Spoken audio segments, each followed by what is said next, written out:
안녕하세요. 월세고수TV의 최영식입니다. 네, 오늘 알려주실 내용은 무엇인가요? 예, 오늘은 저희가 지난번에 자산관리 사례로서 향동 DMC 지역에 갔다 왔었죠. 거기 아파트를 소개를 했는데 그 지역 아파트를 소개하면서 이제 인근에 예전에 우리가 향동의 상가에 대해서 한번 찍었던 적이 있었는데, 그런데 이번에 지리산세도 드디어 완공이 돼 있고 입주도 하고 있고, 또 여기에 뉴스가 계속 나오는 게 뭐 계약금 포기 속출한다, 뭐 지옥이 됐다, 뭐 공실의 무덤이 됐다, 뭐 이런 얘기들이 많아서 한번 이 지역의 현장에 대해서 한번 조사를 해볼 필요가 있다. 그래서 한번 이 지역과 그리고 바로 우리가 현장 가면서 느꼈던 덕은 지역도 역시 지리산업센터들이 지금 계속 입주를 하고 있습니다. 이 지역에 지금 저희가 시세들을 보니까 뭐 계약금 포기 속출이 하고 있어요, 실제로. 또 분양가 30% 하락한 매물로도 매매가 나오는데 매매가 잘 안 되는 상황입니다. 이런 상황인데 이런 분들도 계십니다. 어떤 분들은 저희에게 문의하는 게 이 정도까지 하락해서 나오면 지금 또 투자의 기회로 볼 수도 있지 않을까. 그럼 여기에서 어떤 물건이 옥석을 가리면서 좋은 매물이 있지 않을까. 이렇게 문의해 보신 분도 있어서 저 역시도 한번 옥석이 있는 매물이 있지 않을까 해서 현장을 돌아봤고요.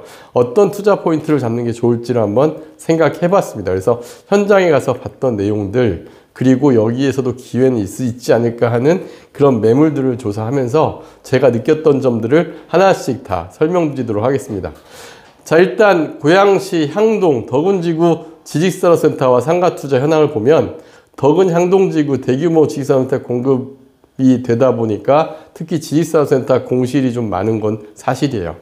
그리고 또 오피스텔도 분양을 했었는데 특히 덕은지구 오피스텔 같은 경우 좀 브랜드인 오피스텔 한동이 있습니다. 근데 이 오피스텔도 분양가 대비해서 지금 초기다 보니까 매매가가 좀 많이 떨어져 있어요. 왜냐면 분양가 자체가 좀 높았어요. 그래서 이런 부분들 임대사업 투자시장 투자망에 대해서 알아보고요. 현황에 대해서도 알아봤고요.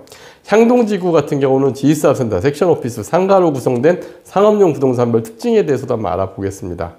자, 현재 덕은지구, 향동지구는 수익형 부동산이 많이 들어서 있고 지역도 좋은 입지예요. 하지만 교통 여건이 아직 미비하고 과도하게 공급됐고 고분양까지 여러 문제가 겹치면서 안 좋은 점들이 있는데 한번 투자 상황에 대해서 보고 임대사업자들은 어떻게 대처해야 되는지, 좋은 물건 어떻게 선별하는지를 자세히 한번 알아보겠습니다. 자, 먼저 덕은지구입니다. 덕은지구는 이 지도로만 봐도 입지가 정말 좋아요. 일단 올림픽대로 우리가 상암동 들어오는 상암동과 바로 마주하고 있는 지역에 강서구 가양대교 딱 마곡지구 맞은편에 위치하고 있고, 우리가 현장 올림픽대로 타고 가면서 이게 도로에서 찍은 영상이 있는데 그 내용에서 보시면 아시겠지만은 정말 가시성도 좋고, 그리고 모든 호실들, 특히 지식사업센터들이 한강변에 딱 위치하고 오피스텔이 한강변에 위치하면서 한강뷰가 제대로 나오는 오피스텔들을 볼 수가 있었습니다. 근데 이 지역 같은 경우 바로 마포 상암지구, 마곡 업무지구를 끼고 있다 보니까 이제 이게 호재로 분양 시행업자들은 이런 걸 호재로 반영해서 가격에 다 반영을 한 거예요. 한번 오피스텔 하나 예를 들어 볼게요. 덕은지구의 오피스텔, 지금 현재 입주한 오피스텔의 공급가가 얼마였냐면 힐스테이 데코덕은이라는 오피스텔이 분양가가 2억 정도에 분양을 했어요. 근데 현재 매물은 이제 시장에 임대료에 반영돼서 그대로 나올 수밖에 없습니다. 사실 2억 정도 원룸, 그것도 18제곱미터니까 좀 작아요. 이게 2억이면 우리 마곡지구 지난번에 마곡 3대장 오피스텔보다 비싼 가격이거든요.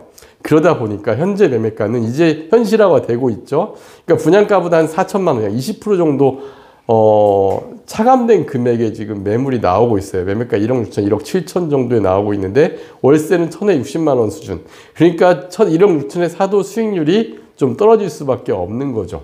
그리고 덕은지구 지식사업센터는 이제 입주가 막 이루어지고 있다 보니까 아직까지는 큰 마이너스는 없고 계약금 10% 정도 포기한 매물들이 일부 있는 것은 확인할 수 있었습니다. 자, 현재 입주 초기다 보니까 당연히 이런 매매 상황이 벌어져요. 왜냐하면 제가 있는 강서구 마곡지구 역시도 입주 초기에 이런 현상들이 벌어지긴 했습니다. 그럼 앞으로 이게 나아질 거냐라는 부분을 봤을 때는 이게 나아지는 데는 시간이 한참 걸릴 거라 보여지고, 향동 덕은지구의 가장 큰 단점이 아직 교통 여건이, 특히 지하철 여건이 완성되지 않았다. 그러다 보니까 어쩔 수 없이 수요가 아직까지는 제한적일 수밖에 없기 때문에 임대 수익률이 낮을 수밖에 없는 점은 단점으로 보여집니다. 자, 그리고 이제 오늘 본격적으로 알아볼 곳은 향동지구입니다. 특히 향동지구는 도시기본계획을 왜 이렇게 했는지는 솔직히 조금 의문스러워요.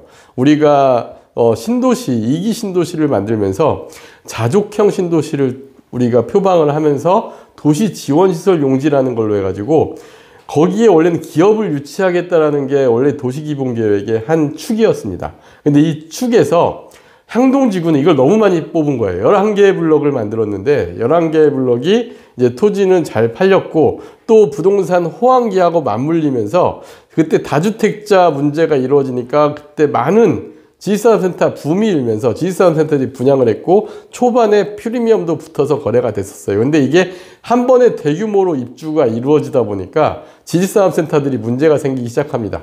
현재 지식산업센터들 가격이 어느 정도에 나와 있냐면 제가 시장에서 계속 검색을 해보니까 한 마이너스 25% 정도의 매물들이 꽤 있었어요. 거래가 어렵습니다. 맞습니다. 거래가 어렵고 임대료 수준도 2억에 분양한 것들이 300에 30만 원 정도 임대가 시장에 나와 있어요. 그러니까 분양가 대비 수익률 1.8% 정도 매물 형성이 이루어지다 보니까 문제는 뭐냐? 대출을 끼고 샀거나 잔금 대출이 잘 안 되다 보니 잔금을 못하는 사례들이 많이 나오고 하다 보니까 분양가 대비 마이너스 25% 매물까지도 나오는 거예요.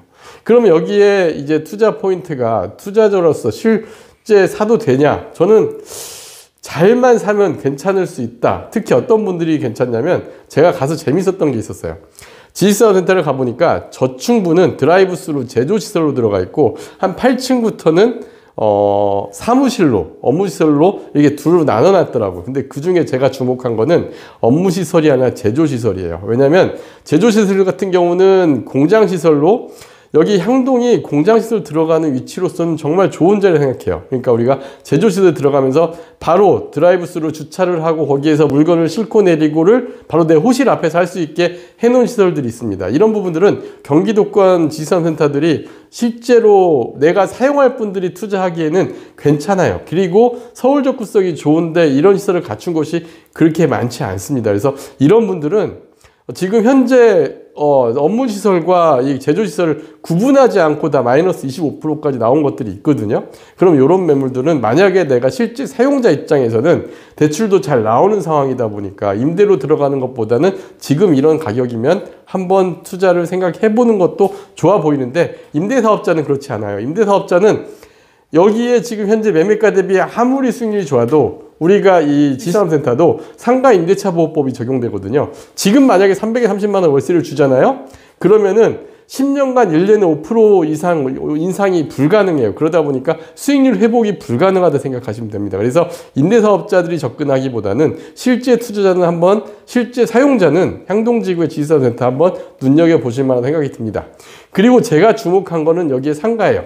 향동지구는 지식산업센터 1, 2층의 지원시설로 상가들이 들어간 경우가 있고 두 번째는 저기 향동지구 지대 보면 빨간색 블럭에 상업지용지가 있습니다. 상업용지에 근데 향동지구의 문제가 뭐냐? 저 상업용지에 오피스텔이나 상가 모두 공급이 가능했는데 여기에 섹션 오피스 그러니까 도시지원시설인 지식산업센터의 사무실과 유사한 오피스 상가들이 같이 들어갔어요. 근데 여기가 오피스 수요가 그렇게 많은 지역은 사실 아니에요. 왜냐? 오피스는 사무실로 쓰는 그 수요자들은 지하철 접근성이 굉장히 중요해요. 왜냐하면은 직원 고용 문제가 발생하는데 직원 고용할 때 교통 여건이 떨어지면 아무래도 사무실 입지로서는 많이 떨어지거든요. 그러다 보니까 지금 도시지원시설에 들어간 지식산업센터에도 공실이 많은데 현재 상업용지에 들어온 오피스까지 공실이 같이 버무려져서 공실이 어마어마하게 많다 보니까 이 섹션 오피스 상가와 도시지원시설 지식산업센터에 들어간 상가 모두 공실이 발생하고 있습니다. 근데 이 중에서 좋은 상가는 어디였냐? 제가 눈여겨본 건 바로 향동중학교, 향동초등학교 그 주변에 있는 학원가의 근린상가입니다. 이쪽은 의외로 공실 없이 다 상가들이 잘 차 있는 거 확인했는데 한번 여기에서 이런 매물들은 여러분들이 한번 생각해 볼 만합니다. 여기에 섹션 오피스 상가들 공급량이 상당히 많아요. 많지만 이 근생상가에 이런 매물들은 가격에 거품이 없는 매물로 제가 판단을 했는데 실제 한번 제가 이 매물들 한번 조사한 내용을 한번 살펴보겠습니다. 여기에 1층 상가인데 전용 17평에 본죽이라는 프랜차이즈가 들어간 상가예요. 여기가 매매가가 17평에 5억이면 1층 상가 치고는 굉장히 저렴한 편이거든요.